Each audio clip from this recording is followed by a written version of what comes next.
I know it doesn't Hello? help you, but it's right there. Hey, there's It's like Brian. across the street on Caney Lane. Hey, Brian, thanks for waiting. Hi, sorry, that was a bit confusing.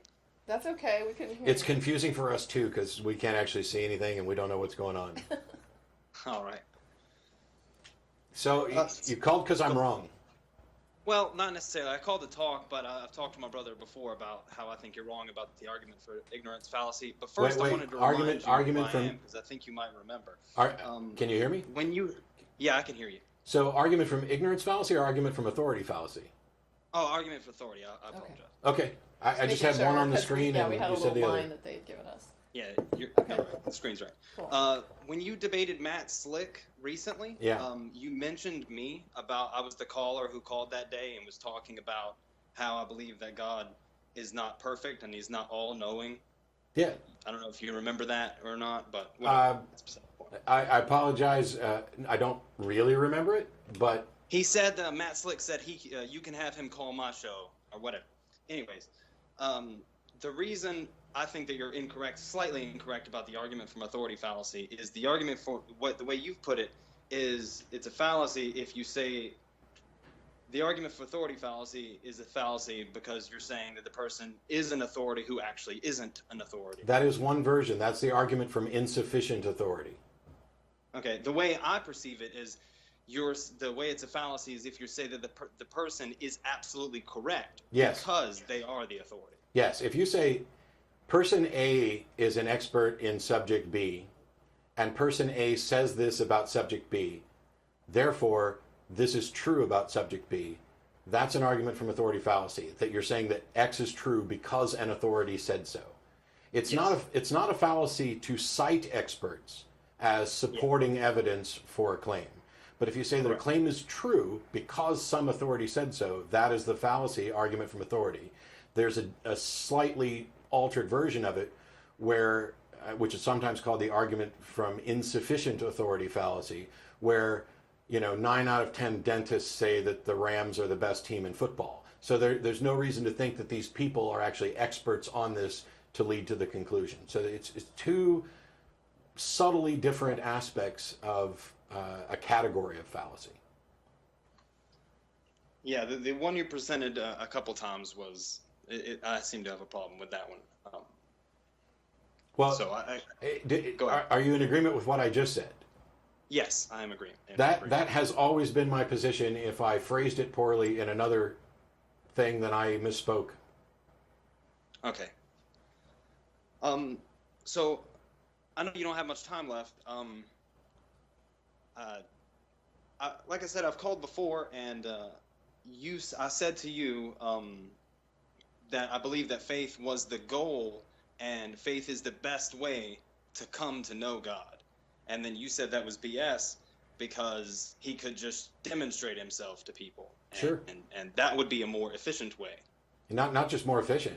It's more. Supply better accuracy in knowledge of a thing. Yeah, when you're talking about whether something is epistemologically sound, whether or not you have good reason to believe something, a clear demonstration supported by evidence beats faith every single day. By the way, so does a wild-ass guess. That beats faith. Well, it's just like that article. I don't know, Brian, if you can hear the calls or if you heard the call before you, but there was an article that I cited where one woman was trying to dunk her infant son into a canal because she thought she had faith that God had told her to baptize him so that the demons would leave him. And another woman had faith that God did not want this woman to be dunking her infant into a canal and that God had sent her to stop the woman from dunking the infant. So in that case, you have two people claiming faith that have polar opposite views of what it is the God wants. So if the idea is to understand or to know the God best, the best way would be for God to show up and say, well, here's what I want, and to explain it. I mean, leaving it to faith results in people all having faith that God is different, that God wants different things, that God wants conflicting things or is conflicting things. Although you could be possibly using a slightly nuanced definition of faith. So why is it that you think faith is the best way to know God? But like I said before, I believe that he is a learning God and he is not infallible, and that he over time tests things, and Why given do you their believe that? failure, he learns from them. Why do you believe that? I mean, you're stating characteristics of a God that you are convinced are accurate. Why are you convinced those are the characteristics of God? It's difficult for me to express in words. You're breaking up. What was that? It's difficult for me to express in words exactly what I mean by that. It's a relationship, and I feel like he's told me these things. Well, yeah, lots of people have that same feeling, and they would say that they have that same feeling about a God that's not what you're describing. So what convinces you? Try to answer that question. Every part of the answer that I could give is a personal experience that Sure. I have. And so, in this case, if every answer is argument, Because people. Well, then you'll just have conflicting views.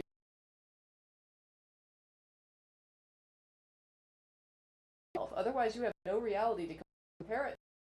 You know if you're right or the person next to you who has a completely different description is right, and honestly, neither of you have any way to discern who's correct until this God is there for examination, and we can say that the things you're describing accurately reflect that God. I mean, this reminds me of like the backmasking on records.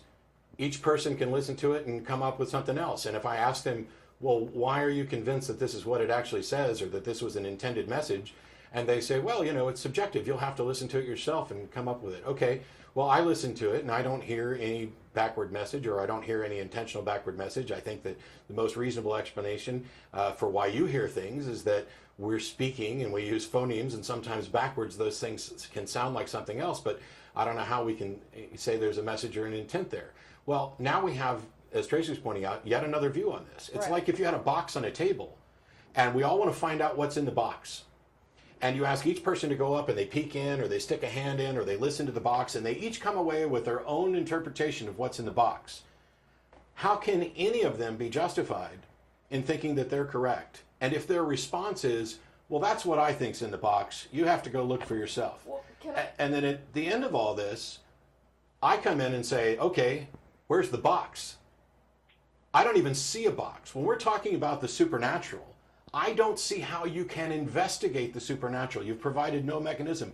There's no damn box to even look in, and people are telling me what's in the box. If I could just interject though, Sure. on your example of the backwards, of playing the record backwards, and you're saying I'm saying I don't think that there's anything intended there, and somebody else is saying I think that's an intentional message, and you're like, how do we know? We're both giving our subjective views, and what the caller is saying is that it wouldn't be better to have access to the person that produced the record, come forward and say, this is what I intended. Yeah. And I'm saying, how can you even dream that that's not a better way to know what was intended, to have the actual person that produced the record come forward and say whether or not they actually put something in there to be intended to make a message backwards. That would be far better than having people just sit there and say, this is my view of it, and never have the person who created it give their opinion, or their whatever they're claiming is the truth about what they made.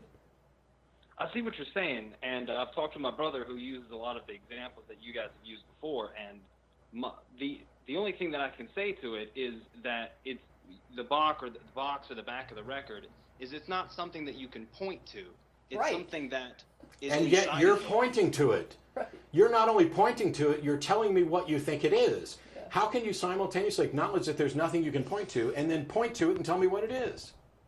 It's very similar to what you were talking about with Matt with the logical absolutes. Like, it's not a thing. It's not something that actually exists tangibly. I don't say that it has to be something that exists tangibly. I can talk to you about the laws of thought, identity, non-contradiction, excluded middle. We can describe the concepts, and we can have a discussion about them, and we can agree that this is what this means, and this is what we can do that. I'm not saying that everything is something that you have to reach out and be able to touch or put a microscope to. You're simultaneously acknowledging that there's nothing to point to, and pointing to it and saying it's blue. No, it's kind of like a memory that you have. Like, it's a memory you had that you were the only person who saw it. You can't actually know if it actually happened or not. Correct. It could have been placed into your head a couple seconds ago. Correct. So it's similar to that. It's not something tangibly you can point to, but it's something that's inside of you that you can remember and call forth and summon. Then why is everybody conflicting about what it is? I believe that some people have actually had an experience and some people are not telling the truth. So how do we know who, and how do you know which camp you're in if you're not mistaken versus actually knowing? Yeah, how do you know you're not the one who's deceived? I don't know. Okay. Thank you.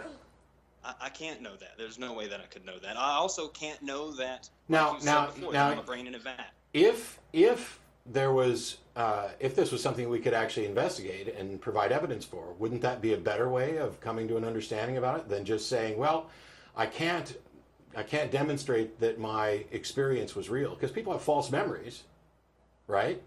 Yes. So you're telling me that you have this rough equivalent of a memory or something analogous to a memory, a personal experience, and you're going to tell me all about what you think this God is like based on your own personal experience, and you're going to acknowledge that your personal experience can't really inform anybody else, and that other people have different personal experiences, and then that some of them are lying and some of them have had genuine experiences, and you have no mechanism to tell the difference between the two. Or to even know that you're correct. And you can't know that you're correct.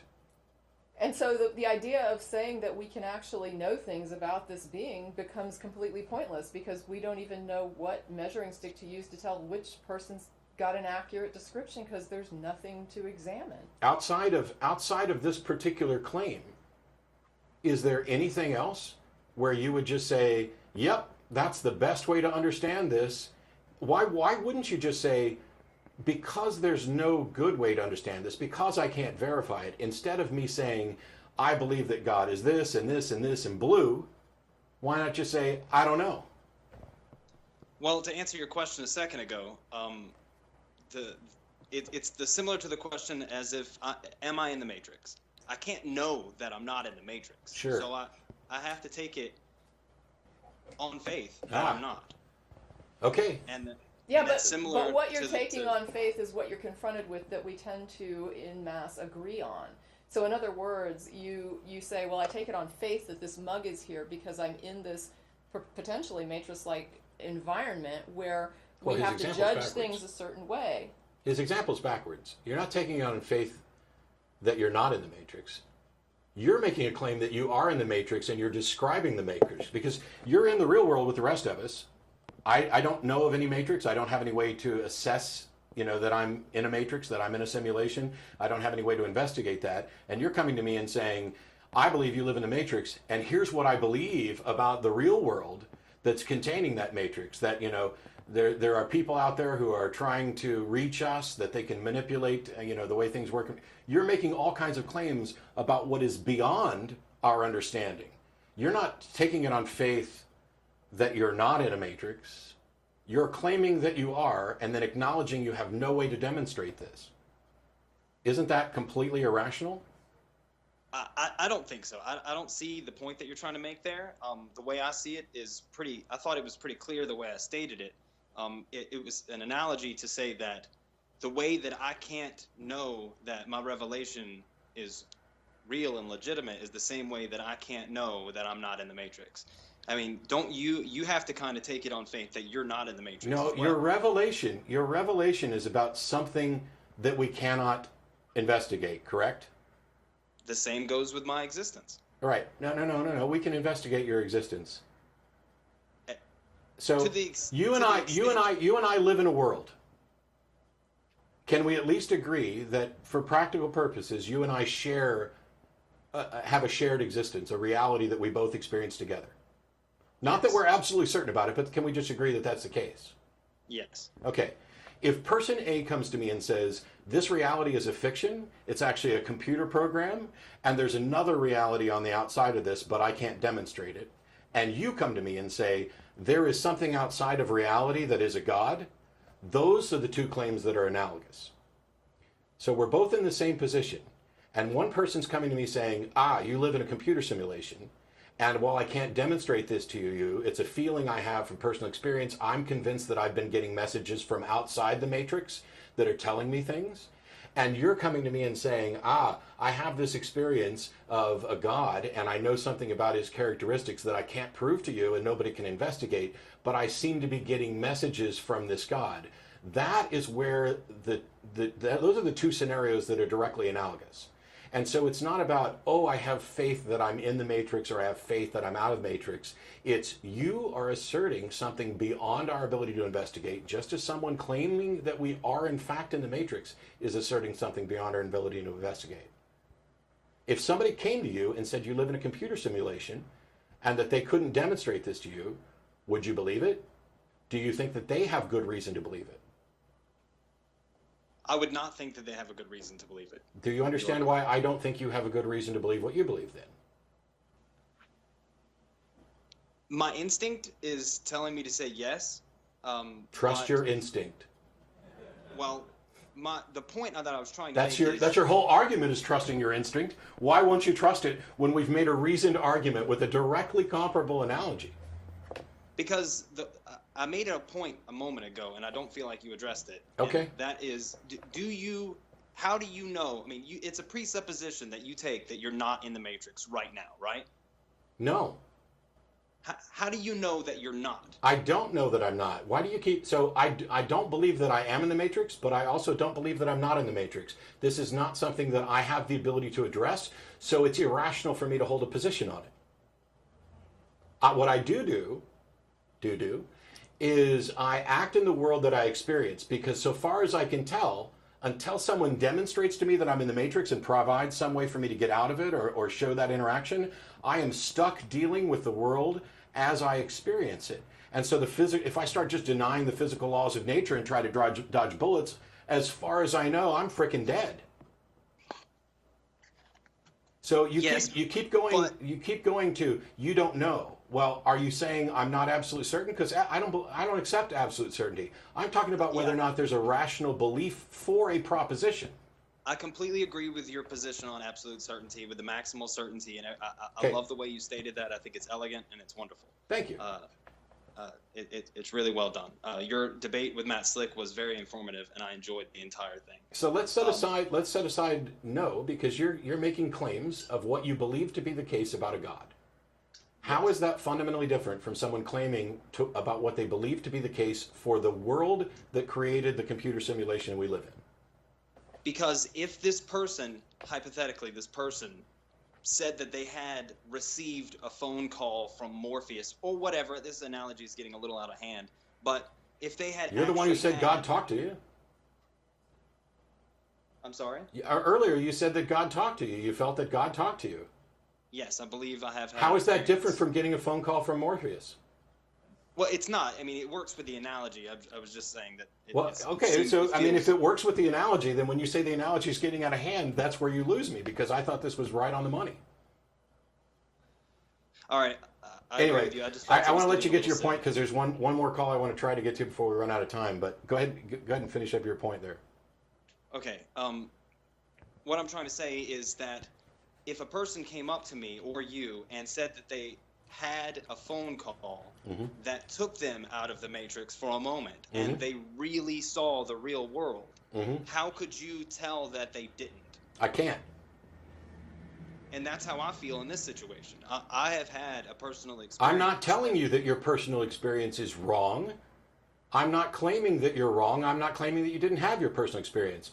I'm saying I don't believe the conclusions you've reached, and I have no way of determining that you are correct, and you have no way, and you've acknowledged you have no way, to demonstrate that you are correct. Or to know that you are correct. Which means that I can't be justified, and it also means that you're probably not justified.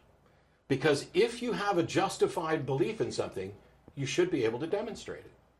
Otherwise, you're no different from the person who's schizophrenic, who experiences something and claims that it's real. But the other thing, though, is what happens when we start getting like thousands and thousands of people saying we all got yanked out of the matrix and we saw the real world, and they describe a completely different real world. Like each one of them comes back with a different description of what reality actually is. I mean, at that point, all we can say is, well, we really don't know jack about reality, because we don't know who's... Now they don't even know who's right, because they're all coming back with different stories, and some of these stories conflict completely.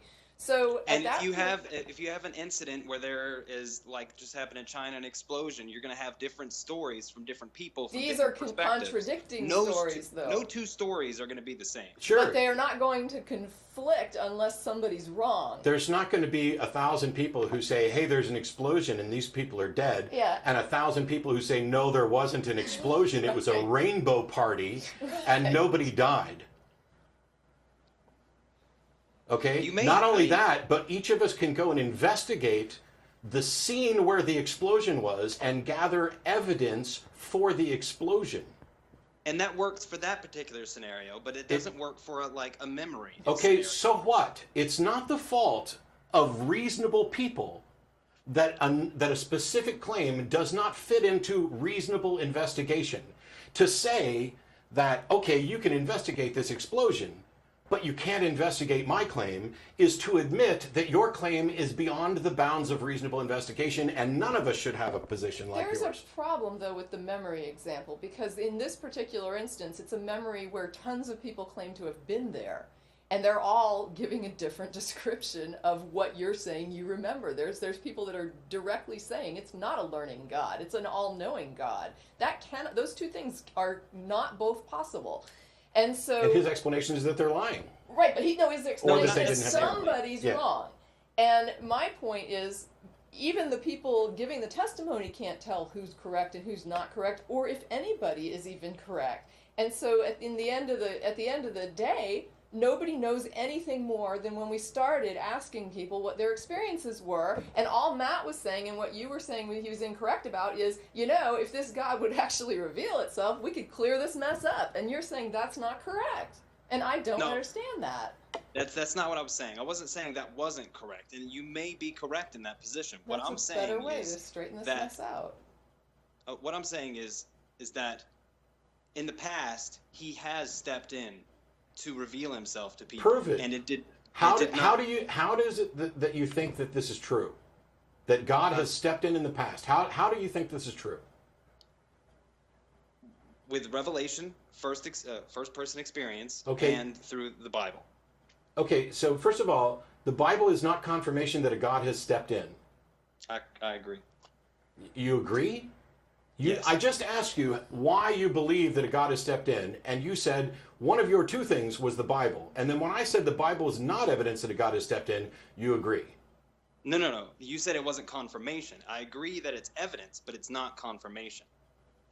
I don't even see that it is decent evidence for the claim that a God stepped in. What is it about the Bible that convinces you that a God has stepped in?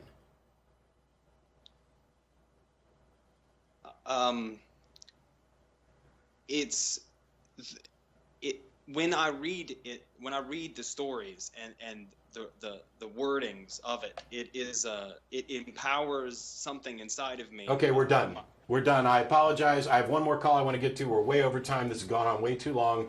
Just the Why mere are we fact done? that just the mere fact that you read something and you're convinced that a God does it doesn't make your position reasonable at all. As a matter of fact, it demonstrates to everybody else that it is in fact unreasonable for you to hold this, because somebody could say the same thing about Quran. any book. Yeah, they do say it about the Quran. I've had this discussion with Oh, Muslims. it's all evidence that God stepped in. No, it's not evidence that a God stepped in.